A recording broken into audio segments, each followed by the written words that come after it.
ভোটে ইঞ্জিনিয়ারিং এবং ৯/৬ করে মানুষের অধিকার হরণ করা হয়েছে। এই কথাটা দর্শক আমার না, এটা হচ্ছে জামাতের আমির ডাক্তার শফিকুর রহমানের। কি অবাক কাণ্ড!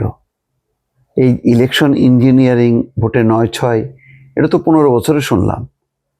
আর এই আমলে অর্থাৎ ইউনূসের অধীনে যে নির্বাচন, সেখানেও তাই হয়েছে।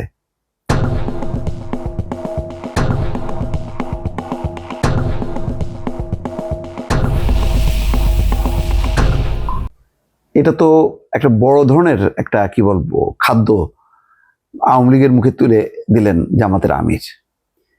এবং শুধু তাই না, আমি বলবো যে পুরো গণ অভ্যুত্থানটা ব্যর্থ হয়ে গেল। কারণ ১৫ বছর সকল দলের আন্দোলনের লক্ষ্য ছিল একটাই, যে সুষ্ঠু অবাধ নিরপেক্ষ নির্বাচন। তাহলে সেই নির্বাচনটা হইল না। শেখ হাসিনা তো বলছে যে সকাল থেকেই আগের দিনই, মানে আগের রাত না, আগের দিনই মানে সিল মারা হয়েছে সূত্রাপুর কোন কোন জায়গার কথা উল্লেখ করা হলো। এখন জামাতের আমিরও সেই কথা বলছেন। হ্যাঁ, এটা ঠিক, কিছু কিছু ফলাফল অবিশ্বাস্য লাগে।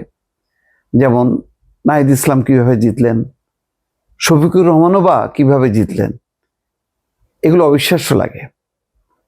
তারেক রহমানের সাথে একটা অস্বাভাবিক প্রতিদ্বন্দ্বিতা হয়েছে। এটা কি কৃত্রিমভাবে বাড়ানো হলো নাকি সত্যি সত্যি হয়েছে? হতেও পারে।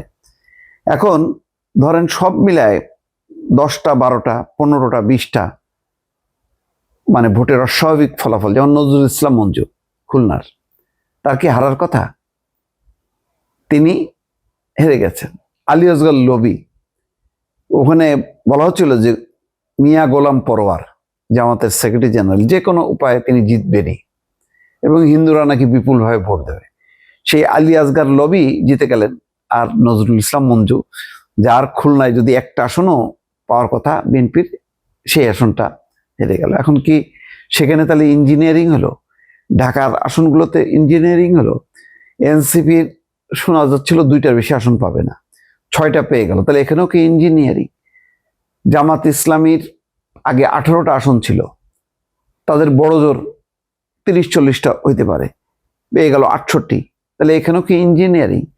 বিএনপির নাকি ভরাডুবি হওয়ার কথা, কিন্তু পেয়ে গেল 209।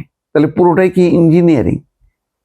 এখন বিএনপিও তুলতে পারে যে জামাত এত আসন পায় কি করে, আবার জামাতও বলতে পারে বিএনপি এতগুলি আসন পায় কিভাবে।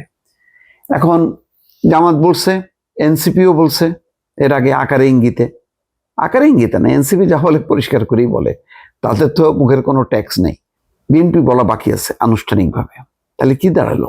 এই বলা বলির মধ্য দিয়ে খুব মানে বড় কৃতিত্ব হয়ে গেল রাজনৈতিক দলগুলো, যারা শেখ হাসিনার পতনের জন্য 15 বছর আন্দোলন করলো, একটা গণ অভ্যুত্থানের পেছনে যারা জনসমর্থন যোগান দিল, নিজেদের কর্মী সমর্থকরা ঝাঁপায় পড়লো।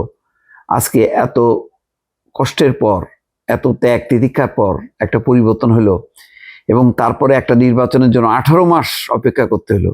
কি সংস্কার, কি বিচার করলো! সেই সংস্কারের অবস্থা এমনই যে দ্বিতীয় শপথটা পর্যন্ত হলো না। এখন গণভোট বাতিল হয়ে যায় কিনা, শপথ বাতিল হয়ে যায় কিনা, জুলাই সনদের অস্তিত্ব থাকে কিনা, বলা হচ্ছে সংবিধানের সাথে সাংঘর্ষিক।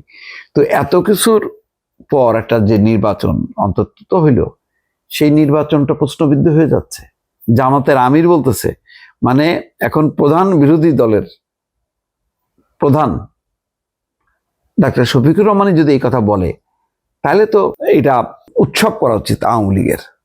যে তাহলে আওয়ামী লীগের বিরুদ্ধে যে বলা হতো, এটা তো মিছামিছি, তাহলে তারাও করছে, তাদেরও একটা বৈধতা পেয়ে যায় যে তোমরা এত আন্দোলন সংগ্রামের পর আওয়ামী লীগ নেই, তারপরও নিজেদের মধ্যে যদি ইলেকশন ইঞ্জিনিয়ারিং করতে হয়, তাহলে আওয়ামী লীগ ক্ষমতায় থাকার জন্য ইঞ্জিনিয়ারিং করছে, সমস্যা কোথায়?